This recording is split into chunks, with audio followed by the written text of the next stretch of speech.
FHP kitchen நேயர்களுக்கு பணிவான வணக்கம். இன்னைக்கு நம்ம FHP கிச்சனில் 18வது நாள் பற்றி பார்க்க போகிறோம். இந்த 18வது நாள் நெல்லிக்காய் சார்ந்திருக்கு. நெல்லிக்காயில் பல வகையான நன்மைகள் இருக்குது. காலையிலேருந்து சாயங்காலம் வரைக்கும் இந்த நெல்லிக்காய் எப்படி எடுத்துக்கலாம் அப்படின்னு பார்க்கலாம். நெல்லிக்காய் வந்து கண் பார்வைக்கு ரொம்பவே நல்லது, டைஜஷனுக்கும் ரொம்ப நல்லது, சர்க்கரை நோய்க்கு சிறந்த மருந்தாக இருக்குது, கேன்சர் வராமல் ப்ரிவென்ட் பண்ணுது, முடி வளர்ச்சிக்கும் நம்ம பாடியில் இருக்க மெட்டபாலிசம் அதிகப்படுத்துறதுக்கும் நெல்லிக்காய் ரொம்ப நல்ல மருந்தாகவே இருக்குது. இந்த நெல்லிக்காயில் இனிப்பும் புளிப்பும் கலந்த சுவை இருக்கிறதுனால ஸ்வீட் ரெசிபிக்கு நெல்லிக்காய் ரொம்ப நல்லாவே இருக்கும். நம்ம ஒரு ஹெல்த்தியான நெல்லிக்காய் ஜாம் எப்படி பண்ணலான்னு பார்க்கலாம். அதுக்கு தேவையான இன்க்ரீடியன்ட்ஸ்:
இருங்க.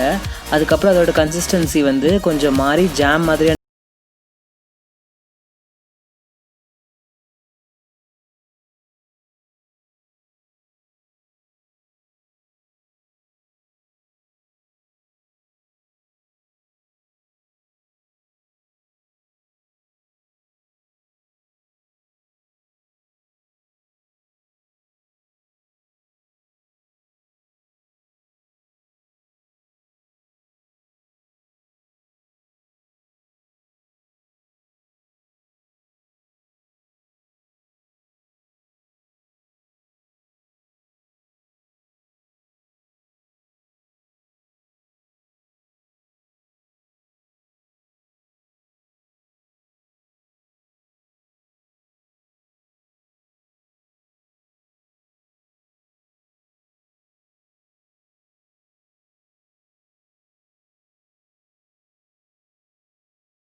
வச்சிருக்க ரைஸ் ஆட் பண்ணி இன்னும் கொஞ்சம் நல்லா ஸ்டிர் பண்ணிக்கோங்க.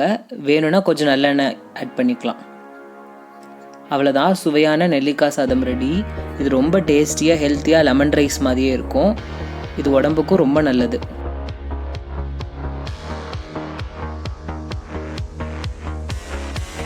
இப்போ நம்ம நைட்டு டின்னர் சாப்பிட்டதுக்கப்புறம் குடிக்கிறதுக்கு ஹெல்த்தியான நெல்லிக்காய் ஜூஸ் எப்படி பண்ணலான்னு பார்க்கலாம். தேவையான இன்க்ரீடியன்ட்ஸ் வந்து நெல்லிக்காய், கொஞ்சமாக தேன், ஒரு எலுமிச்சம்பழம், அவ்வளோதான். இந்த நெல்லிக்காவை நல்லா சீட்ஸ் எடுத்து பீஸாக நறுக்கி வச்சுக்கணும். அந்த நெல்லிக்காவோட கொஞ்சம் தேன் சேர்த்து, எலுமிச்சம்பழம் சேர்த்து, கொஞ்சமாக தண்ணி சேர்த்து அரைச்சா நெல்லிக்காய் ஜூஸ் ரெடி.